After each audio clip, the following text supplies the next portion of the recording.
বিকেলে সবাই সাত বাগানে, হ্যাঁ, সাত বাগানের পক্ষ থেকে সবাইকে স্বাগত বন্ধুরা। আসসালামু আলাইকুম রহমতুল্লাহি ওয়া বারাকাতুহু। বন্ধুরা দেখতে পাচ্ছেন আমি ঢোকার সাথে সাথে দেখেন চিল্লাচিল্লি হয়ে উল্লাস করছে, ওকে একটু খাবার না দিলে নয়। চলো একটু খাবার দিব কি না, খাবার লাগিয়ে দিয়েছি। আজকাল খাবার দিব না, আজকাল খাবার দিব না বন্ধুরা। দেখতে পাচ্ছেন আমাকে দেখে চিল্লাচিল্লি শুরু করেছে, যাও যাও যাও যাও যাও। দেখুন বন্ধুরা, যেহেতু এখন প্রায় বিকাল হয়ে গিয়েছে, খাবার শেষ বিকাল হয়ে গেছে। এখন শেষ বিকাল মানে কি, 5টা বাজে, তো বিকাল 5টার দিকে আর খাবার দিব না। ঘন্টা 1 ঘন্টা 1.5 ঘন্টা না, 1.5 ঘন্টার মতো ইয়ে আছে। তো দেখতে পাচ্ছেন যে পাগলামি শুরু করছে। বেশ কয়েকদিন বৃষ্টি হয়েছে, সাতটা ভিজা কত মাখতো। আর হাঁস মুরগি সব খালি হয়ে গিয়েছে, আম গাছগুলো খালি হয়ে গেছে। দেখতেছেন আমের সাইজ মাশাআল্লাহ, এটা কেউ যায় আম তো অনেক বড় বড় হয়। দেখেন অনেক বড় বড় হয়। এই যে গাছে অনেকগুলো ছিল, এই যে ছিল, এবার ঝড়ে পড়ে গিয়েছে। দেখেন পুরা খালি হয়ে গেছে, এগুলো সব ফাঁকা ফাঁকা হয়ে গিয়েছে, দেখতেই পাচ্ছেন। তো বন্ধুরা আমার হাঁসগুলো এখন চিল্লাচিল্লি শুরু করছে কি জন্য, হ্যাঁ, অনেক খাবার চাচ্ছে, কিন্তু এখন আমি খাবার দিব না। তো বন্ধু দিকে তো ডিম পারছে কি না, যদিও ডিম পারার কথা না, তো একটু দেখি। এই যে আমার সাদা মুরগিটা এখানে ডিম করছে না, এখানে ডিম পারে নেই, তার এখানে বসে আছে। তো বন্ধুরা এই যে এগুলো ছেড়ে দেওয়া হয়েছিল, এগুলো আমার ছেড়ে বন্দি ছিল, ছেড়ে দিয়েছি।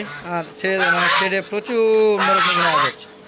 তো উন্মুক্ত অবস্থা মারা যাচ্ছে, যে শুধু হাঁসগুলো একটা ভালো আছে, সুস্থ আছে। কারণ হলো ওদের সময় মতো ভ্যাকসিন দেওয়া হয়, এই কারণে মনে ওরা সুস্থ আছে। আর বিশেষ করে বার্ড ফ্লু ভাইরাসে গত বছর হাঁস মারা গেছে প্রচুর, আমার চীনা হাঁস মারা গেছে, রাজহাঁস মারা গেছে।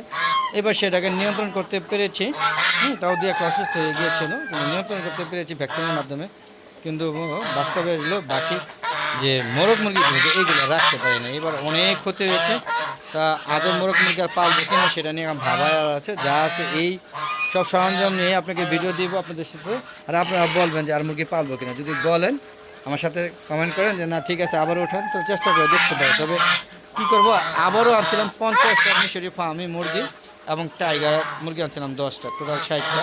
এর মধ্যে হ্যাঁ ময়রা এখন মনে হয় 15টার মতো আছে, তাও যায় যায় অবস্থা। আমি খুব ভয়ে আছি, বুঝতে পারছেন। দেখেন বৃষ্টি হয়ে গেল, তারপরে মাটি কি ভিজা, হ্যাঁ মাটি ভিজা, উপরে শুকনা, এটা কিছু না। তো আর পানি দিব না আজকে, এটা চেক করলাম। তো সর্বোপরি আপনারা বুঝতেই পারছেন যে এখনও প্রচুর কাদা, হ্যাঁ কদমাক্ত অবস্থা। দেখেন বৃষ্টিতে বেশ ভালোই বৃষ্টি হচ্ছে, হ্যাঁ, পাশাপাশি প্রচুর রোদও উঠছে। হ্যাঁ দেখেন, দেখেন আবার আমরা গাছ, মানে আমি ছাদ বাগান করার চেষ্টা করেছি অনেক সুন্দরভাবে। হ্যাঁ যদিও আপনার বলতে পারেন ছাদ অনেক নোংরা, আসলে নোংরা এগুলো পরিষ্কার করা হয় নাই। হ্যাঁ পরিষ্কার করবো, এখন পরিষ্কার করা হয় না। আর বর্ষাকালে হাঁসগুলো মুরগি কয়েকটা আছে, এই নিয়ে আর কি আপাতত আমার ছাদ বাগান। কবুতরগুলো খালি করে দিয়েছে, মুষ্টিময় কয়েকটা কবুতর আছে। কয়েকটা মানে কি ওরা, ওদেরকে আমি রাখি না, ওরা কীভাবে জানি বেঁচে গেল। মানে কি বেঁচে গেলো মানে কি, যারা কবুতর ব্যবসায়ী তারা তো কবুতর ভালোভাবে খুঁজে সব নিয়ে গিয়েছে। তারপরে কি আমরা জানি এই কয়েকটা 5-6টা মতো বেঁচে আছে। মানে ওই যে এখানে আমার দেখে ভয়ে পড়ে, মানে আমাকে দেখলে এরা আমাকে শত্রু মনে করে। দেখেন এই কয়েকটা আছে, এই যে দেখেন, এই যে 1টা 2টা 3টা 4টা, ওখানে চলে গেল 2টা আছে ওখানে, হ্যাঁ 2টা আছে, এই যে 4টা, ওই দেখেন ওইটা হুমা, লাল হুমা। মোট টোটালি 6টা মতো আছে। আর এই ছাড়া কিছুই নাই দেখলেন। আর এই 6টাও মানে মুরগির কবুতর 200 বিক্রি করার পরে সব নিয়ে যাওয়ার পর টাকা পোকা পেট করে দেওয়া হয়েছে।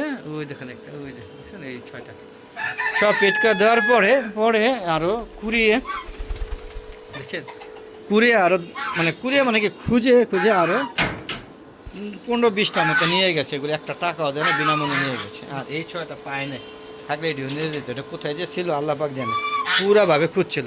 যাক বন্ধুরা, ভিডিওগুলো কেমন আছে কমেন্টকে জানাবেন। আর এই যে দেখুন শেষ মুহূর্তে বিকাল, তো এখন আর ওদের খাবার দিতে চাই, খাবার দিলাম না, কারণ ওরা যত দিব তত খাবে, খাওয়া মিস না। দেখেন এটা খাবেই, তাই আর খাবার দিলাম না। তো আর ঘন্টাখানেক সাথে থাকবে, আমি একটু উপরে ছাদে কাজ করব, উপরে কিছু সবজি লাগাচ্ছি। হ্যাঁ কাজ করবো, যে ঝিঙ্গা টিঙ্গা রেডি করে রাখছি, এগুলো উপরে ঝাঁকা দিব। হ্যাঁ আর দেখেন যেখানে আমরা দেখতে পাচ্ছেন কিনা যায় না, দেখেন নাই, মানে ওখানে শুধু একটা দেখা যাচ্ছে, ওই যে কী বলে, কী ফল জানি বলে, ভুলে দেখা মাথায় কাজ করে না। আরে ওই যে গাছটা কী গাছ আপনার মনে পড়তেছে না, পরে ভিডিওতে বলে দিব না। তো বন্ধুরা কেমন লাগলো অবশ্যই কমেন্ট করে জানাবেন। আর বন্ধুরা আমার একটা ফেসবুক পেজ আছে, মিজান এগ্রো বিডি, ফেসবুক পেজটাকে প্রথম ফলো দিবেন। তারপর সম্পূর্ণ ভিডিও দেখে সুন্দর সুন্দর মতামত করবেন। আর যদি খুব বেশি ভালো লাগে, ভালো লাগুক আর না লাগুক, শেয়ার করে সবাইকে দেখার সুযোগ করে দেবেন।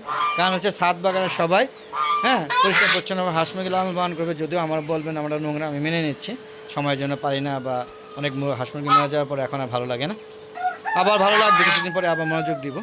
তো বন্ধুরা, আর বৃষ্টিতে এই কাদা কুদা হয়েছে, আর এগুলো হচ্ছে যে হাঁস মুরগি বীজটা এবং যে উপরে গাছ লাগাইছে মাটিগুলো পরে এই আর কি। তো বন্ধুরা, এই হলো আমার এই হাঁস মুরগির ভিডিও চিত্র। তো অবশ্যই আশা করি ভালো লাগছে। আর ফেসবুক পেজে ভিডিওগুলো সন্ধ্যা 6টার পরে আপলোড করে থাকি, আর ইউটিউব চ্যানেলের ভিডিওগুলো 4টার পরে আপলোড করে থাকি। তো দেখবেন বন্ধুরা, আজকে 4টা বাজে আপলোড করেছি, আশা করি আপনারা দেখবেন। তো কেমন হলো ভিডিওটা সেটা কমেন্ট করে জানাবেন। আর বন্ধুরা, এই দেখেন আমি করলাম শাকগুলো কিন্তু অলরেডি খাওয়া শেষ, একবার খেয়েছি, আবার ইনশাল্লাহ হবে। দেখেন সবগুলো খাওয়া হয়ে গেছে, বেশ মজা পেয়েছি বেশ। আরও আশা করি ইনশাল্লাহ খেতে পারবো। তো আপনারাও এরকম কলমি শাক লাগাবেন, কলমি শাক, পাট শাক, বিভিন্ন ধরনের শাক লাগবে, লাল শাক, ডাঁটা শাক লাগাবেন। পাশাপাশি অন্যান্য যে আমি লাগাইছি ঝিঙে, পুঁই শাক, তারপরে হচ্ছে কী বলে, মনে পড়ছে ড্রাগন ফল, ওই যে ড্রাগন ফল, এখন মনে পড়ছে, ভিডিওতে বলে দিলাম ড্রাগন ফল। তো আরও করলা, চিচিঙ্গা, পটল, তারপরে কাঁকরোল, অনেক যত সবজি আছে বর্ষাকালীন সবগুলো লাগানো হচ্ছে। তো আমাদের আজ আমরা চলে যাচ্ছি, যাওয়ার আগে সবার সুস্থতা কামনা করে আমি আমার ভিডিও শেষ করছি। ভালো থাকবেন, সুস্থ থাকবেন, নিরাপদে থাকবেন, আর বেশি বেশি আমার ভিডিওগুলো দেখবেন, আর শেয়ার করে সবাইকে দেখার সুযোগ করে দেবেন। আপনারা নিজেও ছাদ বাগান করবেন এবং অন্যকে ছাদ বাগানে করতে উৎসাহ প্রকাশ করবেন। ছাদ বাগান করলে সব দিকে লাভ আছে, পরবর্তীতে লাভ নিয়ে আলোচনা করবো। আজকে আর সময় দিচ্ছি না, বিদায় নিচ্ছি, খুদা হাফেজ।